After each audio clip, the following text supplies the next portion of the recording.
আসসালামু আলাইকুম, স্বাগতম জানাচ্ছি বিবিসি নিউজ আন্তর্জাতিক সংবাদে। শুরুতেই সংবাদ শিরোনাম, এরপর বিস্তারিত। আজারবাইজানে হামলার অভিযোগ অস্বীকার করল ইরান। ইরানের ড্রোন ঠেকাতে পারল না আজারবাইজান। শ্রীলঙ্কার কাছে ইরানি জাহাজ ডুবি, চাপে পড়বেন মোদি। ভারত কানাডা ইউরেনিয়াম চুক্তি নিয়ে পাকিস্তানের উদ্বেগ। দর্শক, এতক্ষণ শুনছিলেন সংবাদ শিরোনাম। এখন বিস্তারিত। আপনি যদি ইসরায়েলের ধ্বংস চান এবং মুসলিমদের পাশে থাকেন, তাহলে ভিডিওতে লাইক করে চ্যানেলটি অবশ্যই সাবস্ক্রাইব করে দিবেন এবং আপনার মূল্যবান মতামত অবশ্যই কমেন্টে লিখে জানিয়ে দিবেন। এখন বিস্তারিত। আজারবাইজানে হামলার অভিযোগ অস্বীকার করল ইরান। আজারবাইজানে কয়েকটি ড্রোন আঘাত এনেছে বলে দেশটি জানিয়েছে। তারা সন্দেহ করছে যে হামলাটি ইরান থেকে হয়েছে। এজন্য তেহরানের রাষ্ট্রদূতকে তলব করেছিল বাকু। তবে আজারবাইজানকে টার্গেট করার অভিযোগ অস্বীকার করেছে ইরান। ইরানের উপপররাষ্ট্রমন্ত্রী কাজেম ঘারিবামাদি বলেন, তারা আজারবাইজানকে লক্ষ্যবস্তু করার দাবি অস্বীকার করছেন। এর আগে আজারবাইজান জানায়, দুটি ইরানি ড্রোন তাদের স্বায়ত্তশাসিত নাকচিবান অঞ্চলে আঘাত হেমেছে, যার মধ্যে একটি বিমানবন্দরের ভবন ছিল। ইরানের তাসনিম নিউজ এজেন্সির বরাত দিয়ে ঘারিবাবাদি বলেন, ইসলামী প্রজাতন্ত্র ইরান আজারবাইজান প্রজাতন্ত্রকে লক্ষ্যবস্তু করেনি। আমরা আমাদের প্রতিবেশী দেশগুলোকে লক্ষ্যবস্তু করি না। ইরানের ড্রোন ঠেকাতে পারল না আজারবাইজান। ইরানে দখলদার ইসরায়েল ও যুক্তরাষ্ট্রের যৌথ হামলার পর সংঘাত ছড়িয়ে পড়েছে পুরো মধ্যপ্রাচ্যে। এখন ডালপালা মেলতে শুরু করেছে এই যুদ্ধ। আজ বৃহস্পতিবার ৫ মার্চ নতুন করে আজারবাইজানের ড্রোন হামলা করেছে তেহরান। তবে এই আক্রমণ ঠেকাতে পারেনি বাকু। ইরান থেকে আসা ড্রোন নিজেদের ভূখণ্ডে পড়ার কথা জানিয়েছে আজারবাইজান। দেশটির পররাষ্ট্র মন্ত্রণালয় জানিয়েছে, ইরান থেকে ছোড়া বেশ কয়েকটি ড্রোন তাদের ভূখণ্ডে আঘাত হেমেছে। এর মধ্যে একটি নাকচিভান আন্তর্জাতিক বিমানবন্দরের টার্মিনাল ভবনে এবং অন্যটি সাকারাবাদ গ্রামের একটি স্কুল ভবনের কাছে পড়েছে। পররাষ্ট্র মন্ত্রণালয় বিবৃতিতে বলেছে, আমরা ইসলামী প্রজাতন্ত্র ইরানের ভূখণ্ড থেকে চালানো এই ড্রোন হামলার তীব্র নিন্দা জানাই, যার কারণে বিমানবন্দরের ভবন ক্ষতিগ্রস্ত হয়েছে এবং দুজন বেসরকারি নাগরিক আহত হয়েছেন। শ্রীলঙ্কার কাছে ইরানি জাহাজ ডুবি, চাপে পড়বেন মোদি। মধ্যপ্রাচ্যে চলমান যুদ্ধের মধ্যে শ্রীলঙ্কার উপকূলের কাছে যুক্তরাষ্ট্রের হামলায় একটি ইরানি যুদ্ধজাহাজ ডুবে যাওয়ার ঘটনায় ভারতের কৌশলগত অবস্থান নিয়ে নতুন করে চাপ তৈরি হতে পারে বলে মনে করছে মার্কিন সংবাদমাধ্যম ব্লুমবার্গ। বৃহস্পতিবার ৫ মার্চ ব্লুমবার্গ ইকোনমিক্সের ভূ-রাজনৈতিক অর্থনীতি বিশ্লেষক চেতনা কুমার ও অ্যাডাম ফ্যারার লিখেছেন, এই ঘটনাটি ওয়াশিংটনের সঙ্গে উত্তেজনার ঝুঁকি বাড়াতে পারে এবং ভারতের প্রধানমন্ত্রী নরেন্দ্র মোদীর সরকারের জন্য ঘরোয়া অস্বস্তির কারণ হতে পারে। বিশ্লেষকদের মতে, ইরানি জাহাজে হামলার ঘটনাটি একটি অস্বস্তিকর দৃষ্টান্ত তৈরি করেছে এবং যুদ্ধ পরিস্থিতি নিয়ে ভারত ও শ্রীলঙ্কা উভয় সরকারের ওপরই রাজনৈতিক চাপ বাড়িয়েছে। তবে এটিকে দক্ষিণ এশিয়ায় বড় আকারে সংঘাত ছড়িয়ে পড়ার ইঙ্গিত হিসেবে তারা দেখছেন না। ঐতিহাসিকভাবে ইরানের সঙ্গে সম্পর্ক থাকা সত্ত্বেও ইরানে যুক্তরাষ্ট্র ও ইসরায়েলের হামলার বিষয়ে স্পষ্ট নিন্দা না করায় ভারতে সমালোচনার মুখে পড়েছে মোদী সরকার। বিশ্লেষকদের মতে, আঞ্চলিক গুরুত্বপূর্ণ শক্তিগুলোর সঙ্গে সম্পর্ক বজায় রাখা, নাগরিকদের নিরাপত্তা নিশ্চিত করা এবং জ্বালানি নিরাপত্তা ও বিনিয়োগ স্বার্থ রক্ষার মতো জটিল ভারসাম্য রক্ষার কৌশল নিয়েই এগোচ্ছে নয়াদিল্লি।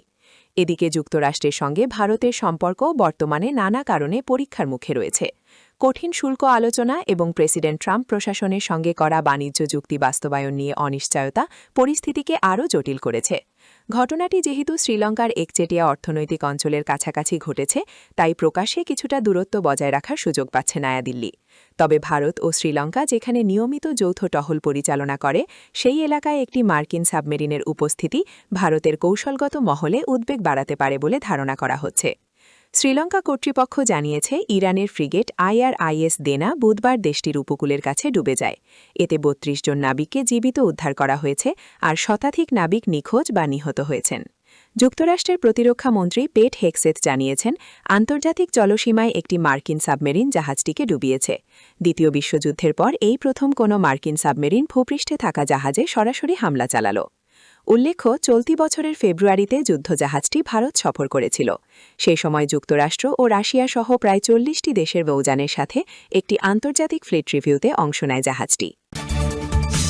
ভারত কানাডা ইউরেনিয়াম চুক্তি নিয়ে পাকিস্তানের উদ্বেগ। ভারত ও কানাডার মধ্যে ইউরেনিয়াম সরবরাহ চুক্তি নিয়ে উদ্বেগ প্রকাশ করেছে পাকিস্তান। ইসলামাবাদের আশঙ্কা, এই চুক্তি দক্ষিণ এশিয়ার কৌশলগত ভারসাম্য এবং বৈশ্বিক পারমাণবিক অস্ত্রবিস্তার রোধ ব্যবস্থার ওপর গুরুতর প্রভাব ফেলতে পারে। বৃহস্পতিবার ৫ মার্চ এক বিবৃতিতে পাকিস্তানের পররাষ্ট্র মন্ত্রণালয় এই উদ্বেগ জানায়।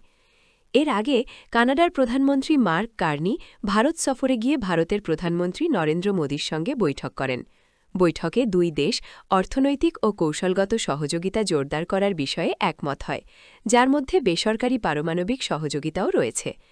সফরের সময় দুই দেশ চলতি বছরের মধ্যে একটি মুক্ত বাণিজ্য চুক্তি সম্পন্ন করার পরিকল্পনা ঘোষণা করে। পাশাপাশি ২০৩০ সালের মধ্যে দ্বিপক্ষীয় বাণিজ্য $৫০ বিলিয়ন উন্নীত করার লক্ষ্য নির্ধারণ করা হয়। বর্তমানে এই বাণিজ্যের পরিমাণ প্রায় $৯ বিলিয়ন। এ সময় প্রায় $2.6 বিলিয়ন কানাডীয় ডলারের ইউরেনিয়াম সরবরাহ চুক্তি সই করে ভারত ও কানাডা। একই সঙ্গে ছোট আকারের মডুলার রিয়্যাক্টর ও উন্নত পারমাণবিক রিয়্যাক্টর প্রযুক্তি উন্নয়নে সহযোগিতার কথাও জানানো হয়। মোদি এই চুক্তিকে ভারতের বেসরকারি পারমাণবিক জ্বালানি কর্মসূচির জন্য দীর্ঘমেয়াদী ইউরেনিয়াম সরবরাহ নিশ্চিত করার একটি গুরুত্বপূর্ণ পদক্ষেপ হিসাবে উল্লেখ করেন। অন্যদিকে কার্নি বলেন, এই সহযোগিতা ভারতের পরিষ্কার ও নির্ভরযোগ্য বিদ্যুৎ উৎপাদনের লক্ষ্যকে সহায়তা করবে। তবে পাকিস্তানের পররাষ্ট্র দফতরের মুখপাত্র তাহির আন্দ্রাবি এক বিবৃতিতে বলেন, এই দীর্ঘমেয়াদী ইউরেনিয়াম সরবরাহ চুক্তি এবং পারমাণবিক প্রযুক্তি সহযোগিতা নিয়ে পাকিস্তান গভীর উদ্বেগের সঙ্গে বিষয়টি লক্ষ্য করছে। তিনি বলেন, এটি বেসরকারি পারমাণবিক সহযোগিতায় একটি দেশভিত্তিক ব্যতিক্রমের উদাহরণ। ১৯৭৪ সালে ভারতের প্রথম পারমাণবিক পরীক্ষা কানাডা থেকে শান্তিপূর্ণ উদ্দেশ্যে সরবরাহ করা একটি রিয়্যাক্টরে উৎপাদিত প্লুটোনিয়াম ব্যবহার করেই হয়েছিল।